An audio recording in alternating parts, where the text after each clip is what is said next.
word back what that means to you. Okay. Okay? All right. Start.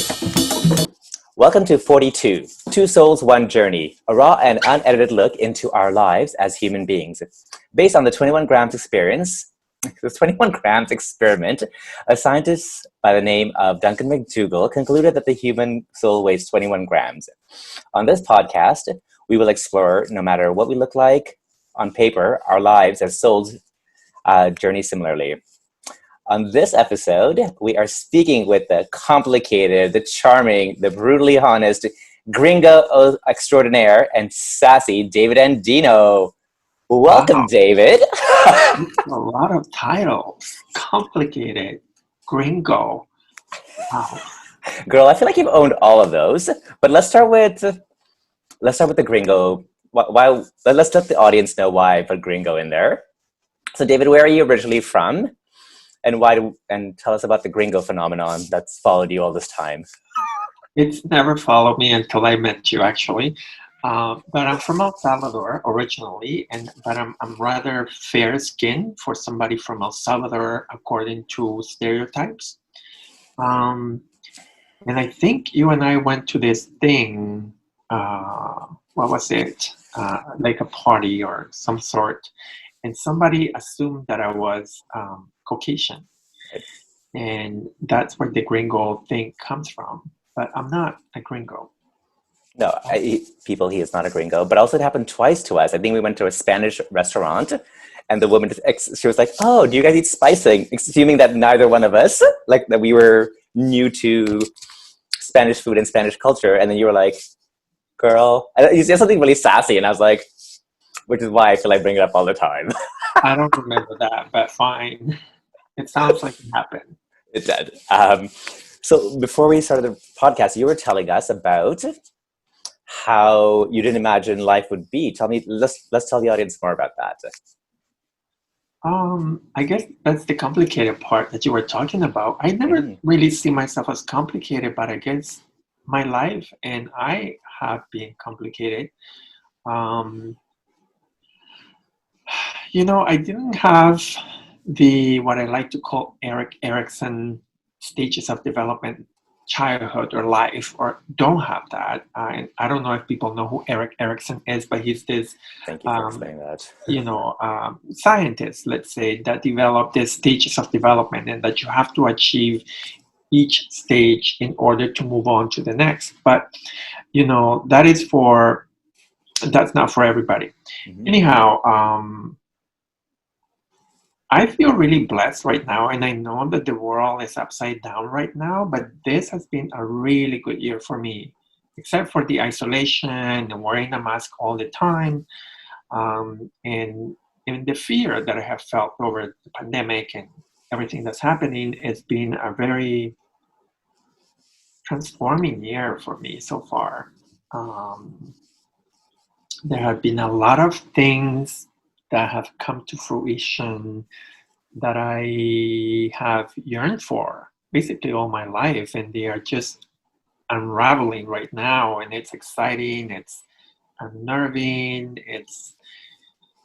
it's happy and contentment, and also challenging because it's all new, and I'm not used to being stable and happy and content. I'm not used to those feelings. So did you want me to say more about my past, or? Yeah, well, I feel like that's important, right? I feel like, for the audience, David and I met at that podcast that we spoke about in episode 2 that Jordan brought us together. And I think for me, our first meeting, so this is what I feel like when our souls first met. We got there, we were all these nervous people waiting around, and it was a lunch break. And during the lunch break, we got some pizza or something, and David was like, "Let's say a little prayer before we eat food." And then he went on to say, "Ladies with an attitude, fellows that are in the mood, don't just stand there, let's get to it. Strike a pose, there's nothing to it." Which in that instant, I think my heart was like, this is my new best friend. I need to know everything about him. And I mean, I think like our journey's been interesting because when my grandma passed away, my aunt passed away, David showed up really hard. That was the start of our relationship. But it went from 0 to 90 really quickly because I was dealing with addiction. You were somebody who's been, clean for over 6 years, and you've had a really dramatic past. Not dramatic's not the right word, but you've had It's dramatic. a Dramatic. traumatic past. Yeah, when I tell people about my past and my childhood and how I grew up during a war, it sounds extreme and dramatic, right? Like, not only did I live through a war that, we were constantly being bombed, we did bomb drills at school, but also my family was affected, right? Like, my father was murdered in our home in front of me. My three of my siblings were, you know, killed in very dramatic ways. Like one of my brothers was taken away in the middle of the night by a death squad, and another one disappeared, and the other one, who was a fighter during the war, was killed as a prisoner of war, right? So I grew up like that, and to me, growing up, that was normal. And when I came to Canada and I started making friends, and I would talk about this like if it was nothing, people would look at me like, are you making this up? They would say stuff like that, and I would be like, no, what are you talking about? Or like, is this from a movie? And I think I started realizing, oh, this is not normal. Right. Like when I grew up in El Salvador, most of my friends had similar experiences. Maybe not as devastating as mine, but similar enough for us to be like, oh, okay, whatever, like that's how it is, right? Like, I remember, and I think it was second grade or first grade, I can't remember, I was little, and there was like some kind of shooting between the opposite, like the army and the guerrillas, the fighters, and they overtook our school. And so what the teachers did, they told us to run and go home. And I remember just running the crossfire, right? And, I've had those experiences. And so when I relate those to people, even now, I understand how shocking that is and how dramatic, right? And I also had a lot of good stuff in my childhood. I had parents that tried their very best. My resilience and my sassiness comes from my mom, right? Like, she's probably the most resilient human being I've ever met. Right. Like having to lose her husband and 3 kids and still find joy and humor in life. It's how we got through it. So yeah, so it is dramatic and complicated.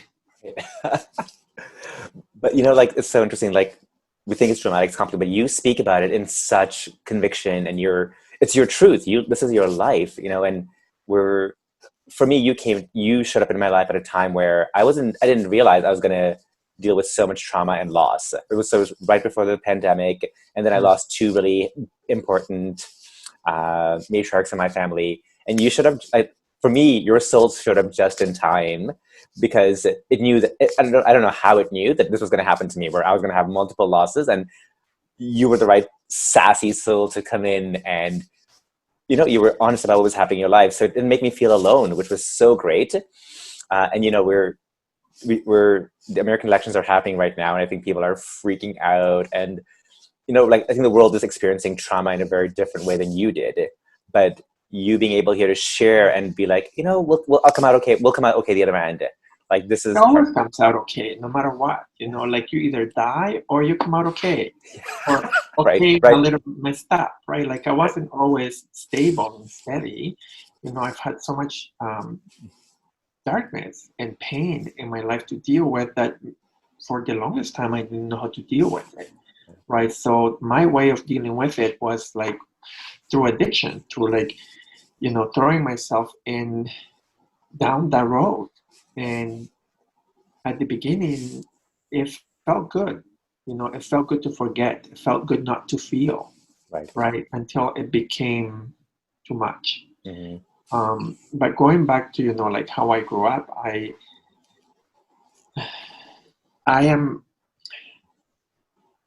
think I am so grateful now, but for the longest time it was a burden.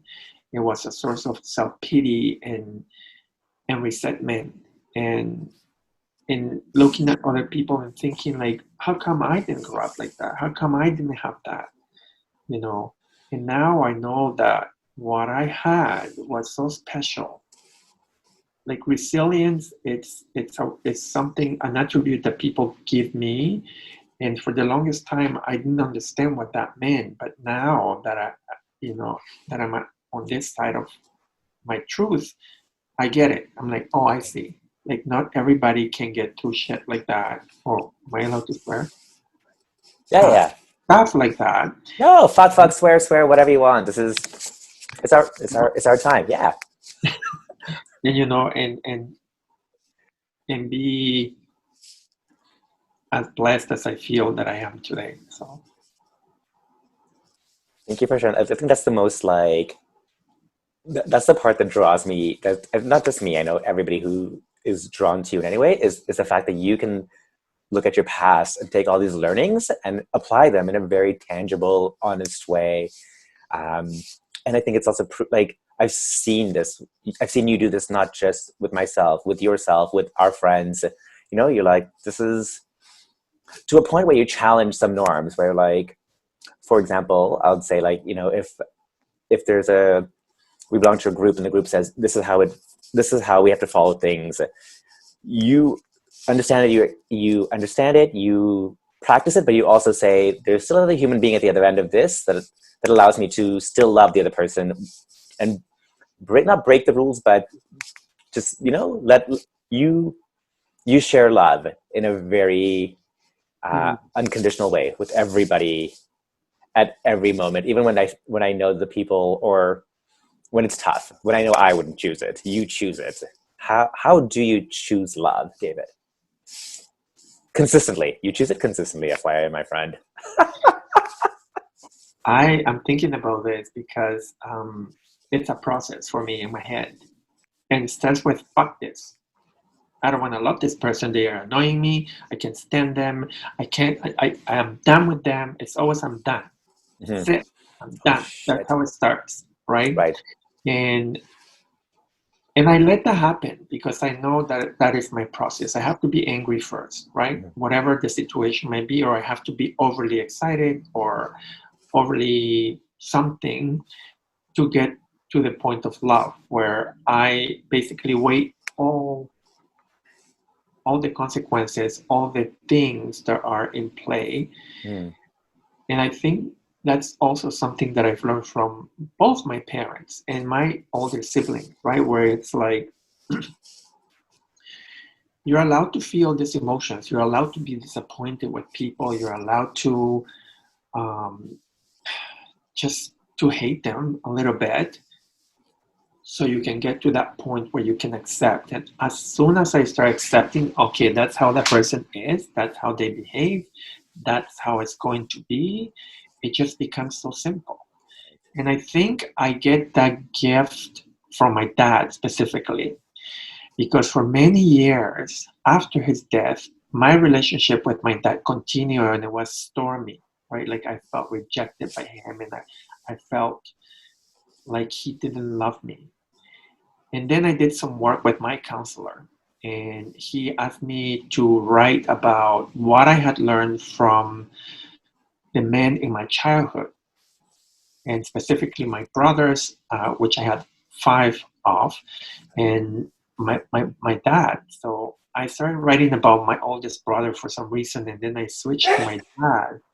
And I remember as I read this to my counselor, I felt my dad for the first time. And I felt the resentment, but I also felt the understanding of his process, and I also felt his love for the first time. And I guess that's what I call the holy trinity of coexisting emotions. And once I learned that 3 emotions or more, multiple emotions, can live within your chest and in your head, and you won't explode, you won't die, you will be okay. And usually the emotion that transpires and is the strongest amongst all of those 3 emotions is love. And that's how I come to it. right? Like, I've had situations, we have friends in common, which I sometimes feel frustrated with, and that I want to bitch slap, and that I want to yell at, and that I want to be like, huh, you know what? Right. And I do in my head, and then I remember. And then I remember why I love them, and then I remember why, why it's important to not get stuck, not to get stuck in the resentment and the, I wish you would, or I wish you were this way. So that's how I come to it. It's a process, and sometimes it takes me a couple of minutes, couple of hours, couple of days, and honestly, in one case, a couple of years. You've been so, I feel like you've been so honest about sharing those with me, which is why it's so interesting to say. So tell me about, again, repeat the holy trinity of emotions again. What are they again? The holy trinity of coexisting Of, emotions. okay, of the holy trinity of coexisting emotions. And it was a moment in my life. I was in therapy, and I remember being in therapy, reading to my counselor about my dad, like what he taught me when I was a child. Right. What did I learn from him? And I remember leaving that session and feeling like something had clicked inside me, like something physically just went click. Mm-hmm. And I remember leaving that session and thinking, I'm not the same person anymore. Oh my God, like I'm not the same person. I can't walk around the world thinking that I hate this and I hate that. Like it just opened me up. And basically, the holy trinity of coexisting emotions is I guess, a parody or like a satire that I use because, holy trinity is a very religious term, right? And religion played a huge part in my childhood. I grew up as a Jehovah's Witness, but also half Catholic, right? So it was really conflicting, and being queer and having these things really entrapped me, right? Like really made me feel like I couldn't be myself. And so coming to this understanding that, oh, you can feel resentment. Yeah, you can feel the resentment and the hatred for things, of the past, and the disappointment and the understanding and the love and the compassion. You can have all those emotions within you, and you're okay. You don't need to use drugs. You don't need to be nasty. You don't need to overeat. You don't need to do any of those things to fill that void. Right. Right? So it's like many emotions living within you, and it's not like one it's the right emotion and the other one is the wrong emotions. They are all right. And they don't make you as a person, or they don't make me as a person. It's just emotions. So I don't know if that made any sense, but that's how I walk around. No, it does. And also, like, I feel like it 100% makes sense. But I think also, if anybody's younger than us, if somebody is at a different stage in their life, this may not resonate with them because it took a process to get here and to be okay with emotions. And we as men are taught emotions aren't good. They're for the women only. And then when you grow up gay, and then you have emotion, and then you have guilt, and then you have access to drugs, so you don't have to feel them. It makes sense, but I think it may take people some time to get there. But also, I think it's okay for them to. It's okay to say it's fine. So at some points in your life, you didn't understand the emotions, and you use drugs instead, or you use food instead. Like, people are just doing their best to get where they are, and you are an example of, once you do the work and once you keep working at it, you'll get there and understand that, I think. Yeah, and I think it's more of maturity than age, because I remember telling this to young people, like my nieces and nephews that are like 20 years younger than me, and thinking that I was bringing to them some kind of new way of life. And they were like, yeah, yeah, yeah, no, I know that. I've always known that. And I was like, what do you mean you've always known that? Am I like emotionally like slow? And my nephew was like, well, maybe in some areas. And I was like, what? is going on here? Excuse me, right? So, it's just my own process, as you say, and it took me a while, but once that click happened within me, it was like, oh, like it brought so much steadiness to my life. Focus. Well, it's interesting. Like we live in a generation where kids are getting it a lot quicker than we are, right? There's a younger generation who just are clicking so quick, which is like, it's so great that they're getting there quicker. I feel like if I can wish anything on the world is that I wish that all my learnings are, are with the. It makes me happy. Yeah. It really makes me happy to see that. I remember the first time I saw like a gay couple on TV, I just felt so static. And, well, maybe it wasn't the first, but one, I think it was Glee and those two boys. I don't even know the show, but I remember they sing, I think, a Katy Perry song, and just feeling like, oh wow, I love that. I thought, wow, kids are so lucky now. Can you imagine that happening in the 80s? No, I couldn't imagine that happening in the 80s. You weren't alive, so thank you. No.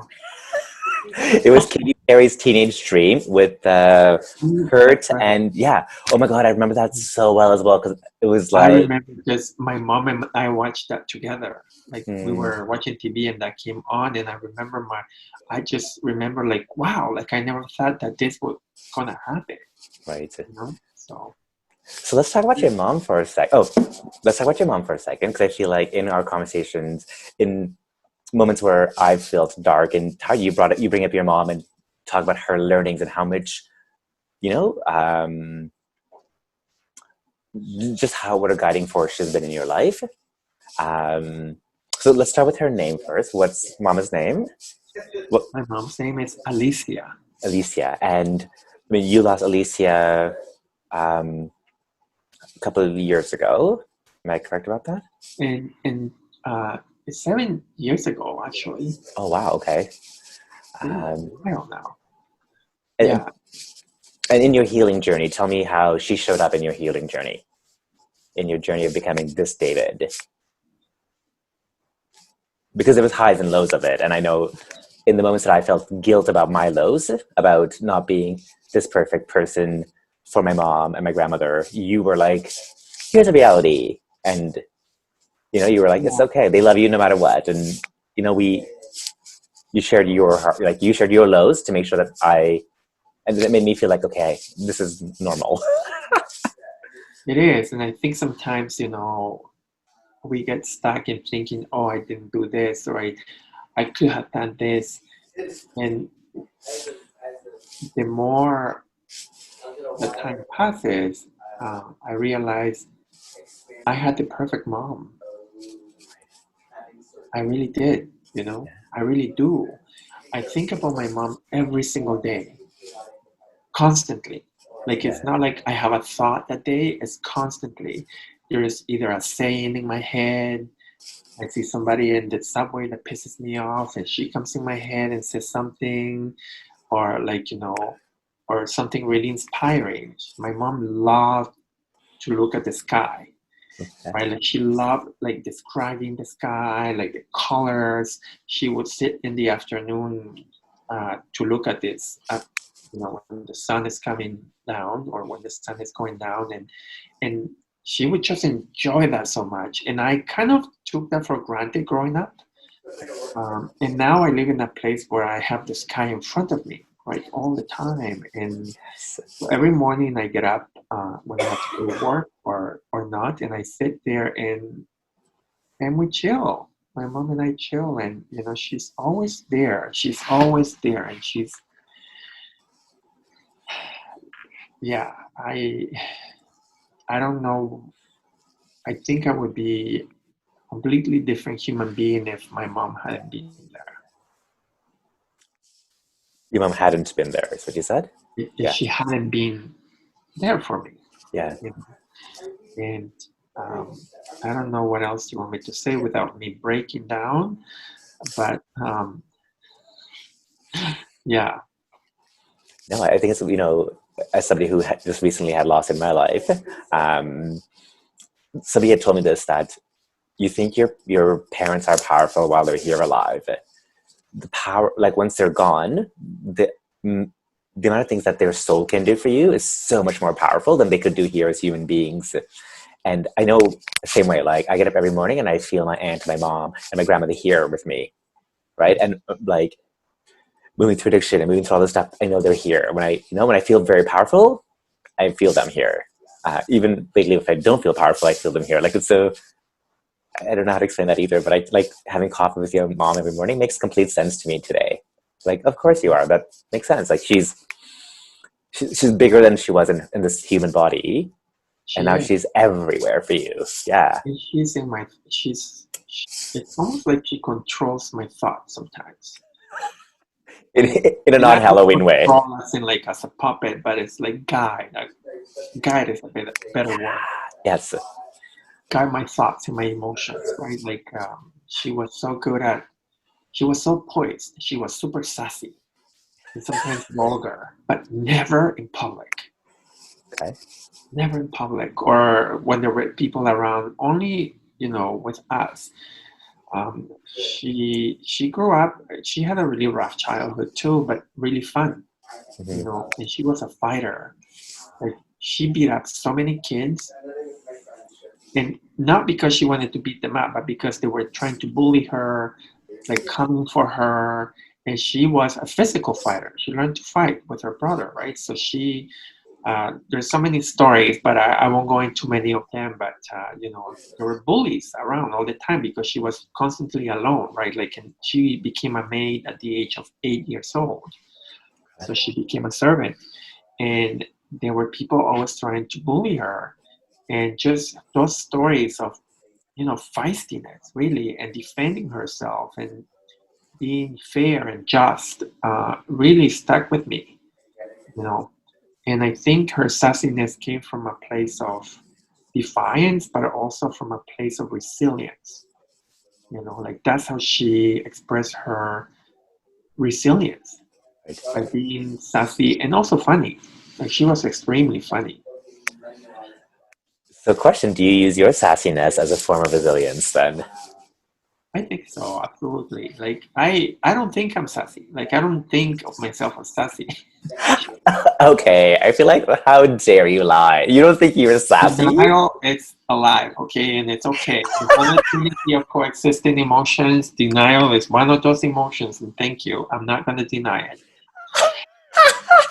I don't even understand sometimes I don't say anything. I just look at people and they're like, oh my God, you're so sassy. And I'm like, what are you talking about? I'm just looking at you, bitch. I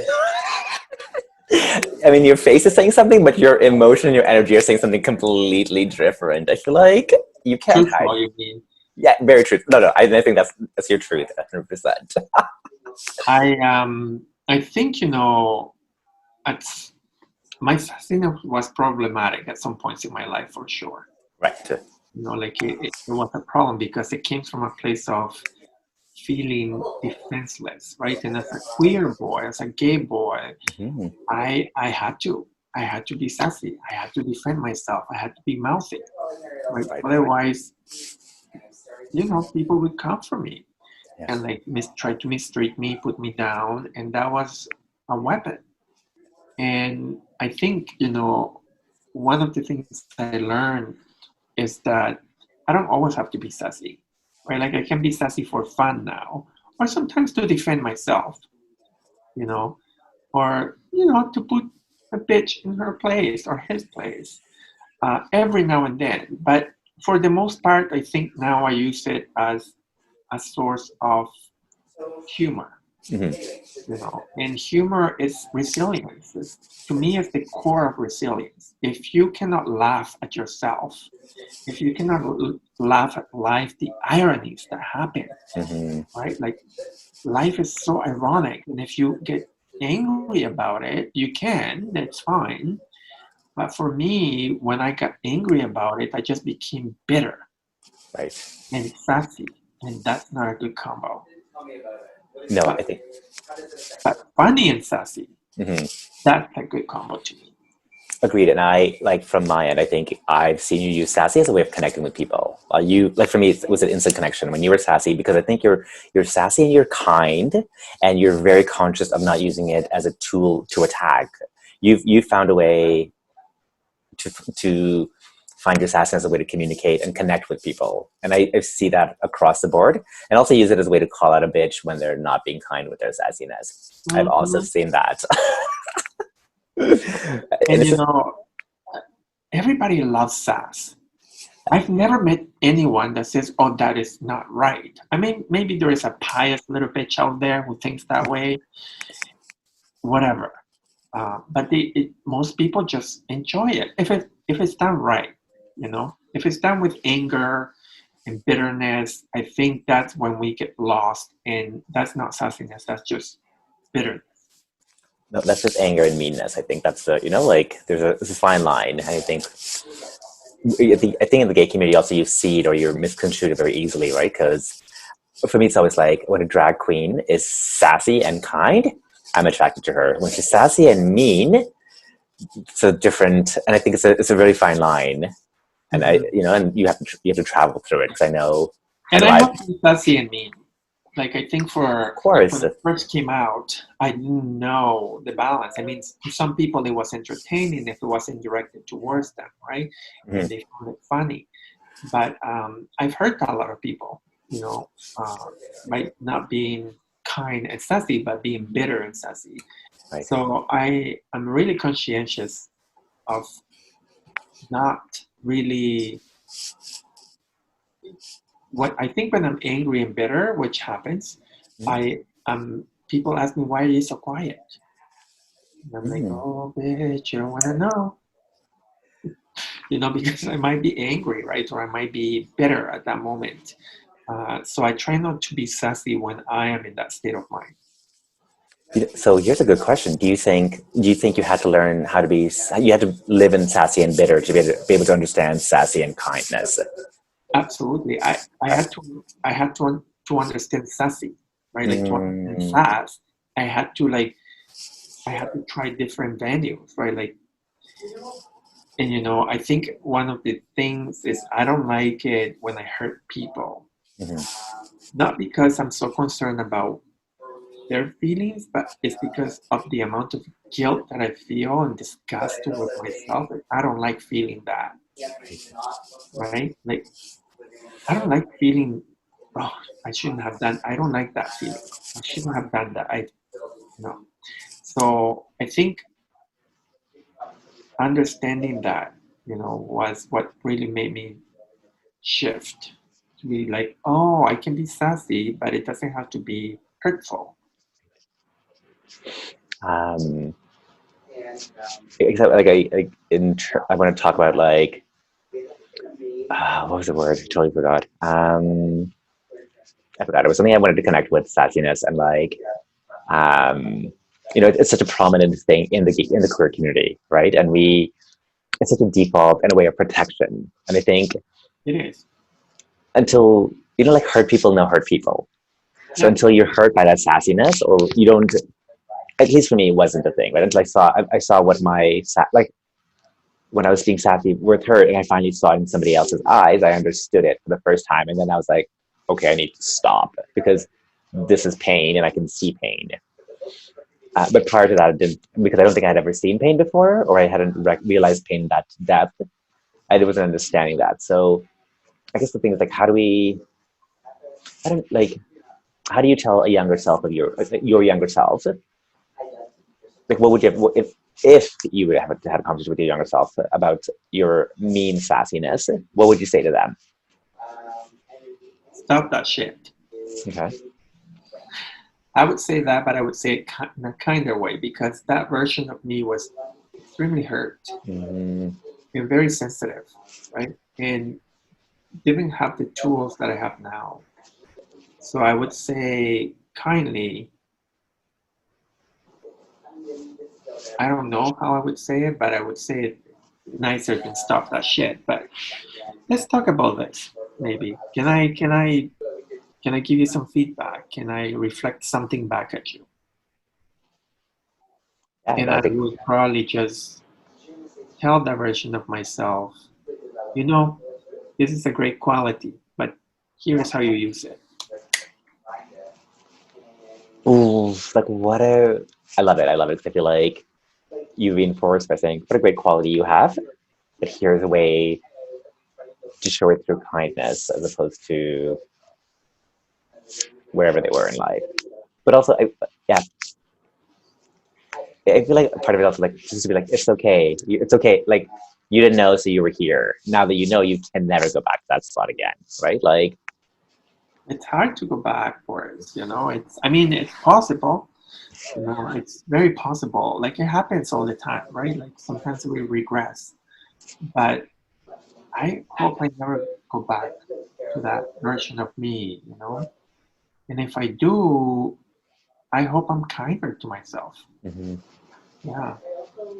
You know what's funny? I feel like in our conversation you've talked about how when you go back to that, like you see that younger self, or that version of you in somebody else, and then you take a pause because we've had a conversation. You've said, "I've been there," and then you take a pause, and then you provide the wisdom to me to move forward. Like I think what's really great about the way you do it is you're like, okay, this is who I used to be. I've been here. I know how this feels like. Let me share it with you, and then let me show you how to come out the other end, or how I've come out the other end. And it's such a great teaching, learning tool that I don't know if you recognize you have, but I like for me, it's come in handy so many times. And you said a bitch straight once or twice. I don't recall that. Yeah, no, you really have. I feel like in like when I relapsed, I would come back and be like, "Oh my god!" And you're like, "I knew this was happening. Let me share." It's okay. Like you've done such a great job of being like, "It's okay. You're human. It happens. I was there, and now I'm here." Uh, and just show love, and but you consistently do it across the board with all our friends. I think. No, I know. I've seen it in action. You know, one thing I know people describe me as kind and resilient, but I'm also tough.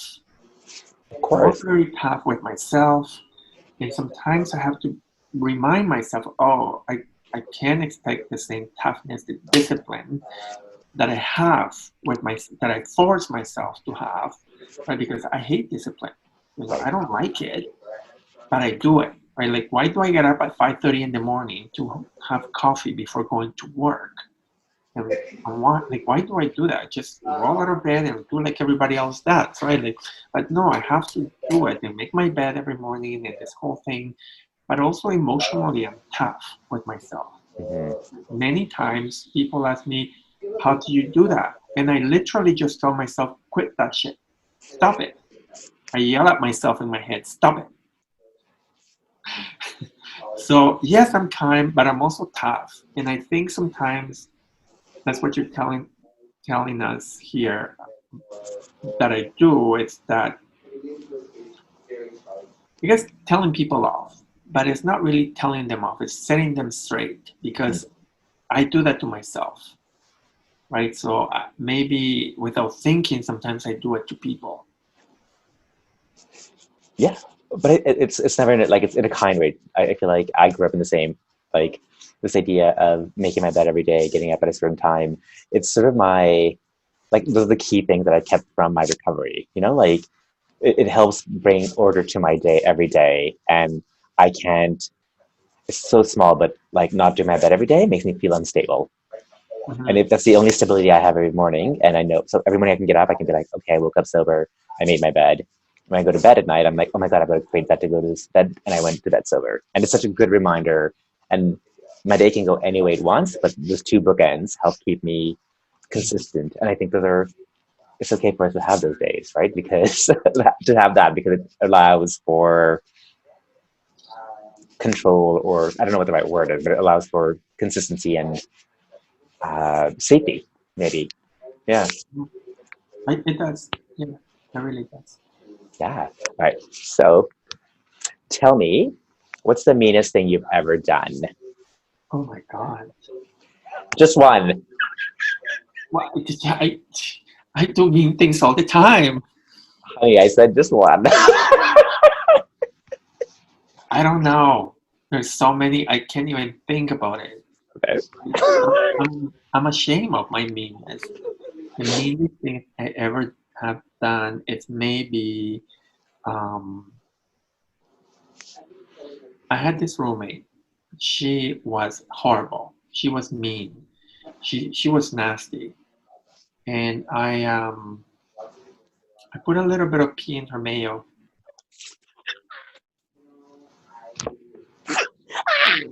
She Okay. loved it, it's just a tiny bit, like drops. Really small. That is amazing. But it's so funny because I feel like the version of you now would take a pause in that I would meanness still and do it. yeah. Oh my god. Good to know. Good to know. Well, probably not, but like, come on, she kind of deserved. No, she deserved it. Okay, She good. was mean. I had to leave that place. Your current roommate better be listening to this and being careful.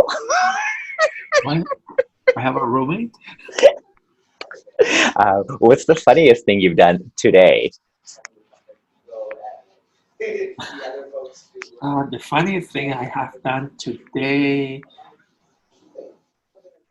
would be to tell myself, snap out of it. Because I was getting all wound up, and I just told myself, snap out of it, and then I laughed.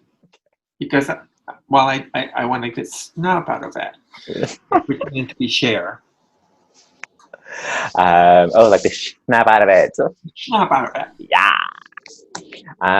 3 words to sum you up as a human being. Resilient, go-getter, Hmm. and dorky. How do you? What's your theme song? You know, everybody has a theme song that they like. Goodness, what? This is so overwhelming. Well, right now, Midnight Sky by Miley Cyrus. Oh, I've never heard that. You have to. Sing it a little bit. I can't sing, you know that. Don't shame me in public.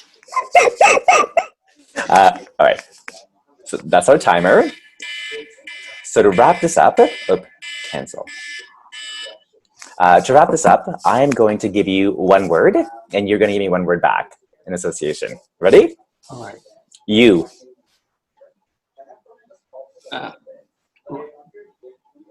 Cool. Music. Miley Cyrus. Love.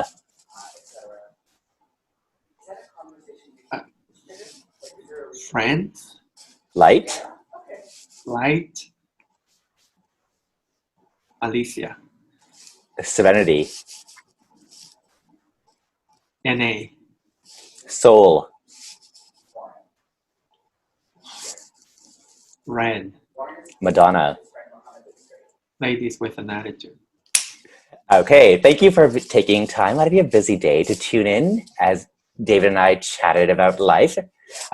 Listen to us next week as we explore another opportunity for our souls to connect on this journey called life. David, I love you. Thank you for being a part of Thank this. you. This was fun. Take care.